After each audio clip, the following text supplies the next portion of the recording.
Hello दोस्तों।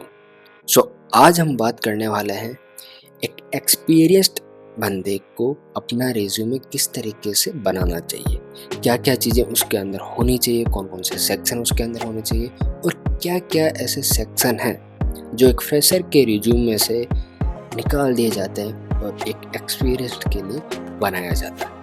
कैसा वो होना चाहिए रिज्यूमे, तो आज उसके बारे में हम बात करेंगे। अगर आपको 2 इयर्स का, 3 इयर्स का या फिर मोर देन 3 इयर्स का अगर आपके पास में एक्सपीरियंस है तो उस रिज्यूमे में आपका जो डेटा है, कौन सा डेटा मोस्टली यूज़ में आता है इंटरव्यूअर के लिए, किन किन को हमें रखना चाहिए और किस किस डिटेल को हमें वहाँ से हटा देनी चाहिए, वो ज़्यादा मैटर नहीं करती है। तो वो सारी चीज़ें हम इस वीडियो के अंदर जानेंगे, क्या क्या सेक्शन होना चाहिए और क्या क्या पॉइंट्स हमें अपने रिज्यूमे में अटैच करना चाहिए, उन सब के बारे में हम बात करेंगे। पहले जब भी आपका रिज्यूमे कोई भी अगर ओपन करें, ठीक है, तो आपकी डिटेल्स जरूर लिखी हुई होनी चाहिए। आपका अगर कोई भी सोशल मीडिया जैसे लिंक्डइन, ट्विटर एंड और भी कोई अगर आपका सोशल मीडिया पे अगर आप हैं, लगता है कि हाँ अगर ये मेरा सोशल अकाउंट अगर दिखेगा तो हाँ एक प्लस एड ऑन कर सकता है, इम्प्रेशन अच्छा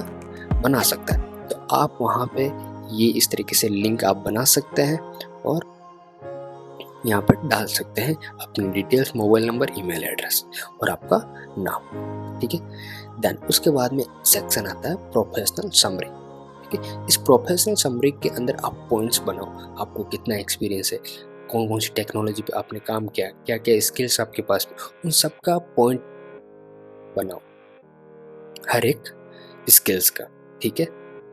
एक समरी यहाँ पे हो जाती है ये सेक्शन, और जो स्किल्स आपको आती है उनको हाईलाइट करो जैसे मैंने यहाँ पे कर रखी है। उसके बाद में जो नेक्स्ट सेक्शन है वो है आपकी एकेडमिक डिटेल्स। एकेडमिक डिटेल्स के अंदर आपका अच्छा एकेडमी रहा है, ठीक है, तो वहाँ पे आप उनको ऐड कर सकते हो। 10th 12th को मैंने यहाँ पे हटा दिया क्योंकि वो मेरे लिए अभी इसमें कुछ खास कोई एड ऑन नहीं कर रहा है, ठीक है, तो मैंने वो चीज़ें हटा दी है और सिंपली मैंने यहाँ पे लिख दिया कि लास्ट जो हाईएस्ट ग्रेजुएशन है मेरी, वो मैंने यहाँ पे अटैच कर दी। अगर आपकी हाईएस्ट ग्रेजुएशन MA है, MTech है, ठीक है, MBA है, तो जो भी हो आपकी, BCA हो, BA हो, ठीक है, BE हो या फिर 12th हो, जो भी हो, ठीक है, वो आप यहाँ पे एकेडमिक डिटेल्स में आप डाल सकते हैं। मैंने यहाँ पे हाईएस्ट डाल रखा है अपना, और आप चाहो तो हाईएस्ट और उससे लोअर जो भी आपकी ग्रेजुएशन है उनकी डिटेल्स पे आप डाल सकते हो, ठीक है। अगर उसका सेंस बनता है तो आप जरूर डालो। फिर है वर्क एक्सपीरियंस की कौन कौन सी कंपनीज के अंदर आपने काम किया है, ठीक है, और कितने टाइम तक आपने उस कंपनी में काम किया है, वो कंपनी कहाँ की है एंड क्या डेजिग्नेशन पे आपने काम किया है, वो आप यहाँ पर मेंशन कर सकते हो वर्क एक्सपीरियंस सेक्शन के अंदर, ठीक है। देन उसके बाद में नेक्स्ट जो सेक्शन आता है वो आता है स्किल सेट, ठीक है। तो जैसे मेरा स्किल सेट है प्रोग्रामिंग में, operating system, database development, application, others, ठीक है। इस तरीके से आप भी एक कॉमन इस तरीके से ये बना सकते हो और उसके अंदर जो भी आपको आता है, जो भी आपको एक्सपीरियंस है, जिनके ऊपर भी आपको एक्सपीरियंस है, वो यहाँ पे आप मेंशन कर सकते हो, ठीक है। तो ये चीज़ें होगी स्किल सेट के बारे में। नाउ जो नेक्स्ट है वो है प्रोजेक्ट समरी, कि किन किन प्रोजेक्ट पे आपने काम किया है। उन प्रोजेक्ट के बारे में आपको नेक्स्ट जो पेज है उसके अंदर आप यहाँ पे ट्राई करो, ठीक है, कि ऐसा ना हो कि ये जो प्रोजेक्ट समरी हेडलाइन यहाँ पे आ रही है और बाकी की जो चीज़ें वो नीचे आ रही है। इस तरीके से इसको बनाओ स्पेस दे के, ताकि दिखने में थोड़ा अच्छा लगे, सोबर लगे, ठीक है। तो ये यहाँ पे मैंने इसको नेक्स्ट पेज के अंदर थोड़ा मूव कर दिया। नाउ यहाँ पे आ गया अपना प्रोजेक्ट समरी। तो कौन कौन से प्रोजेक्ट पे आपने काम किया, जैसे मैंने यहाँ पे इस प्रोजेक्ट पे काम किया, इस पे काम किया, इस प्रोजेक्ट का अगर कोई ऐप है, वेब ऐप है, एंड्रॉयड ऐप है, तो उसका आप यहाँ पे लिंक डाल सकते हो, ठीक है। उस ऐप का क्या पर्पस था वो आप लिख सकते हो और आपकी क्या क्या रेस्पॉन्सिबिलिटी थी वो भी आप यहाँ पे डाल सकते हो, ठीक है। तो ये चीज़ें यहाँ पे आपने रख ली।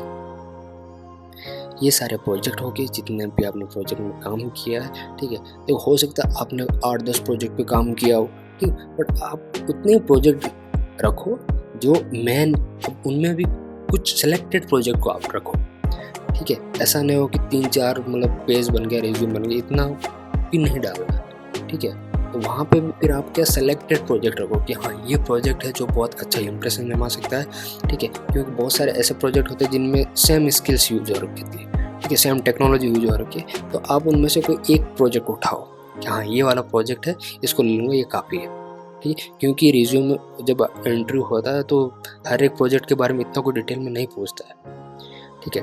वो सारे कॉमनली क्वेश्चन ही पूछे जाते हैं, ठीक है। तो बिना वजह के पेज को, रिज्यूमे को लेंथी बनाने की नीड नहीं है, ठीक है। तो शायद 4-5 आप यहाँ पे रिज्यूमे के अंदर प्रोजेक्ट मेंशन कर सकते हो।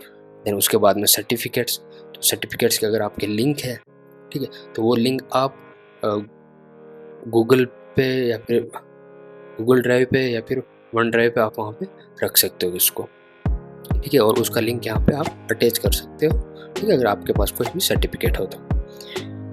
देन उसके बाद कोई भी एक्स्ट्रा करिकुलम एक्टिविटी जो है वो आप यहाँ पे मेंशन कर सकते हो, ठीक है। और एक कंप्लीट पूरा ये पेज फुल हो जाता है। देन उसके बाद आपका यहाँ पे नेम।